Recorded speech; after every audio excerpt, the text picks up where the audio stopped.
Welcome back to Let's Read the Bible. Let's jump back into Genesis chapter 2. Genesis 2, the creation of man and woman. Thus the heavens and the earth were completed, and all their hosts. By the seventh day God completed his work which he had done, and he rested on the seventh day from all his work which he had done. Then God blessed the seventh day and sanctified it, because in it he rested from all his work which God created and made. This is an account of the heavens and the earth when they were created in the day that the Lord God made the earth and heaven. Now no shrub was on the field and yet in the earth, and no plant of the field had yet sprouted, for the Lord God had not sent rain upon the earth, and there was no man to cultivate the ground. But a mist used to rise from the earth and water the whole surface of the ground. Then the Lord God formed man of dust from the ground and breathed into his nostrils the breath of life, and man became a living being. The Lord God planted a garden towards the east in Eden, and there he placed a man who he had formed. On the ground the Lord God caused to grow every tree that was pleasing to the sight and good for food, the tree of life also in the midst of the garden, and the tree of the knowledge of good and evil. Now a river flowed from Eden to the water in the garden, and from there it divided and became 4 rivers. The name of the first is Pison. It flows around the whole land of Havilah, where there is gold. The gold of that land is good, and the bdellium and the onyx stone are there. The name of the second river is Gihon. It flows around the whole land of Cush. The name of the third river is Tigris. It flows east of Assyria, and the fourth is the Euphrates. Then the Lord God took man and put him into the Garden of Eden to cultivate it and keep it. The Lord God commanded man, saying, "From any tree of the garden you may eat freely, but from the tree of the knowledge of good and evil you shall not eat, for in that day you eat from it, you will surely die." Then the Lord God said, "It is not good for man to be alone. I will make him a helper suitable for him." Out of the ground the Lord God formed every beast of the field, every bird of the sky, and brought them to man to see what he would call them. And whatever the man called a living creature, that was its name.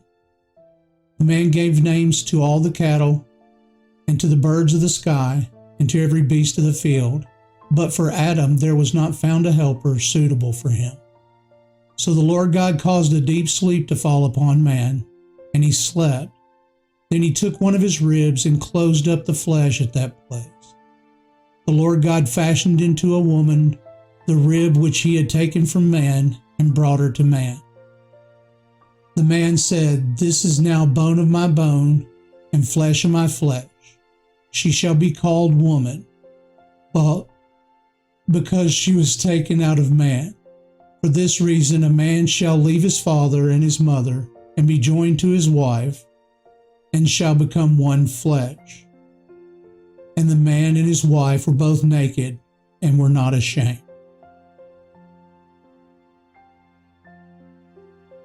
Let's take a look inside the text. In verse 16 it said, "The Lord God commanded the man, saying, From any tree of the garden you may eat freely, but from the tree of the knowledge of good and evil you shall not eat, for in that day you will eat of it, you will surely die." So we look under our footnotes, we see that it's got listed to die basically is the basic idea of separation. It can mean spiritual separation, physical separation, or eternal separation. At the moment of their sin, Adam and Eve died spiritually, but because God is merciful, they did not die physically until later. There is no reason given for this prohibition other than it was a test. There was nothing magical about the tree, but eating from it after it had been forbidden by God would indeed give man the knowledge of evil. We look further down into the text towards the end. There's some interesting parts that I think we ought to look at. Verse 24, For this reason man shall leave his father and his mother and be joined to his wife, and they shall become one flesh. This is God setting out that the union is between man and woman. And it just got on a footnote, MacArthur has the marital relationship was established for the first human institution. At this point, we've been given the union that we should have by God, decreed from the very beginning. And let's see, in 5, and man and his wife were both naked and were not ashamed.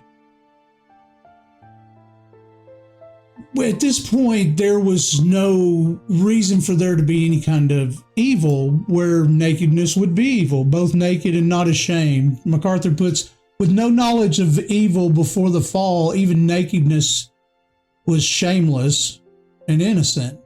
They found their complete gratification in the joy of their one union and their service to God, with no inward principle of evil to work on. The solicitation of sin had to come from without, and it did. So basically, they hadn't sinned at that point. Being naked in the garden wasn't sinful, wasn't shameful. They felt no different. Well, thank you for joining me, and we'll pick this up in the next segment in Genesis chapter 3.